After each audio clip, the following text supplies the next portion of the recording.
Assalamualaikum warahmatullahi wabarakatuh. Apa kabar sahabat sekalian? Mmm, Gimana hari ini sudah makan buah dan sayur? Jangan lupa ya untuk kesehatan kita bersama. Ketemu lagi bersama saya Anwar di Tajil 5 Menit dan pada video kali ini lagi-lagi saya akan menjawab beberapa pertanyaan dan saran dari sahabat-sahabat, yang ada di kolom komentar yang bertanya tentang, eh,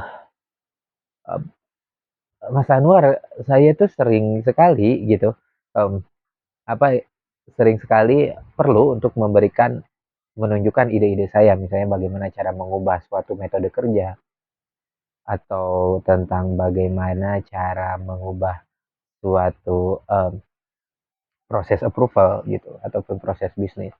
Tapi ternyata ide-ide saya itu, suka mental gitu ya, begitu sulit untuk memastikan rekan-rekan yang lain untuk mengatakan iya. Kira-kira gimana caranya ya? Nah, pada video kali ini akan kita coba bahas, sahabat sekalian, bagaimana cara membuat orang lain berkata iya terhadap ide-ide kita.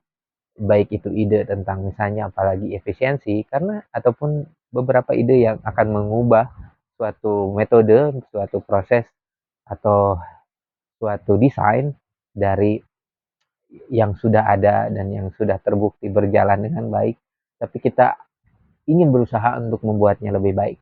Jadi jangan kemana-mana, tetap di channel ini dan mari kita mulai. Tapi sebelum kita mulai, saya ingin mengingatkan lagi buat sahabat yang belum subscribe, silakan untuk subscribe. Saya akan sangat berterima kasih juga untuk sahabat yang mau menuliskan komentarnya untuk memvalidasi ataupun mengkritisi ataupun berdiskusi terhadap apa yang saya sampaikan pada video kali ini.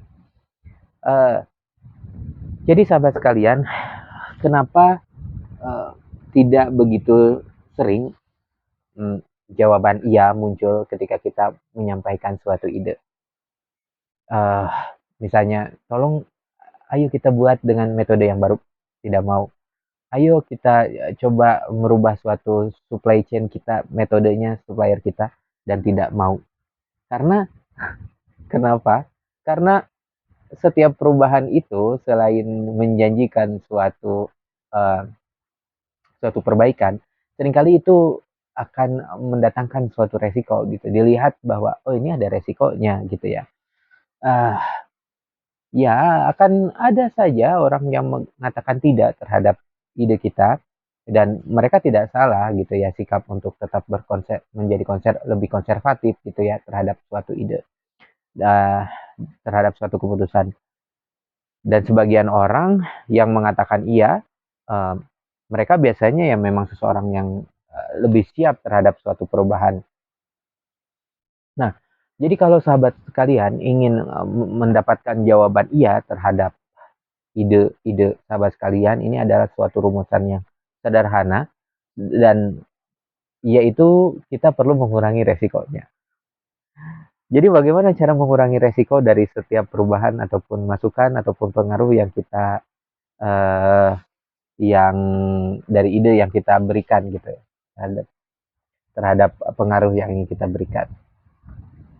Ya, kita perlu untuk menghalangi supaya resiko-resiko itu terjadi dan kita perlu menguranginya gitu ya dari awal dampak dari suatu resiko tersebut. Alih-alih tidak melakukannya sama sekali. Ini adalah cara untuk melakukannya yang saya rasa bisa applicable buat sahabat sekalian. Yang pertama, kita perlu nge-framing dulu gitu ya. Cari alasan.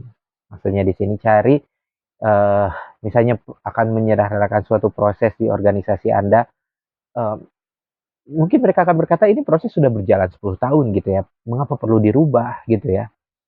Nah, sahabat kalian perlu menyampaikan apakah ada urgensi di sana gitu ya.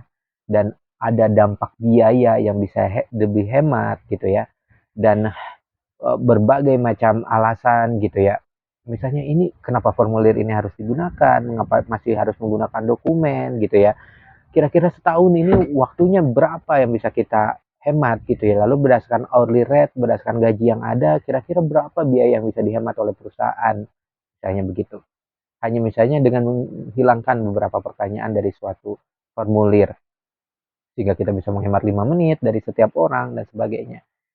Dan kalau misalnya kita menyampaikan alasan yang tepat, khusus apalagi kalau sampai pada beberapa topik yang begitu begitu apa begitu disukai, begitu menjadi sesuatu keresahan orang yang tadi ingin kita pengaruhi, itu akan sangat membantu, misalnya terkait efisiensi waktu, ataupun terkait safety, ataupun terkait kualitas, itu akan membuat ide sahabat sekalian akan lebih didengar.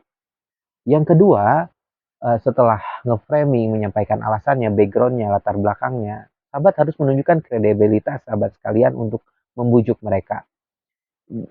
Ini akan menjadi amunisi yang akan membela sahabat sekalian untuk ketika mempresentasikan ide yang ingin disampaikan. Tunjukkan poin-poin kredibilitas sahabat sekalian, misalnya, berdasarkan teori apa, berdasarkan referensi literasi dari pendidikan yang sahabat ambil, ataupun berdasarkan dari pengalaman yang eh, sahabat pilih. Gunakan minimal 3 poin kredibilitas yang bisa sahabat sisipkan. Kenapa ide ini dirasa begitu penting gitu.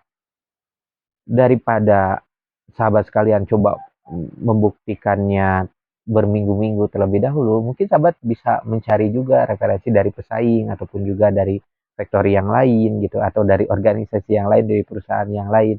Sebelum sahabat sekalian memberikan ide terkait hal untuk melakukan hal tersebut di perusahaan sahabat sekalian. Poin kredibilitas ini bisa menjadi kelebihan sahabat sekalian ya, misalnya tentang MBA tadi, ataupun tentang gelar akademis, ataupun sertifikasi profesional sahabat sekalian, sehingga ini pun bisa jadi exposure bahwa ide ini bisa.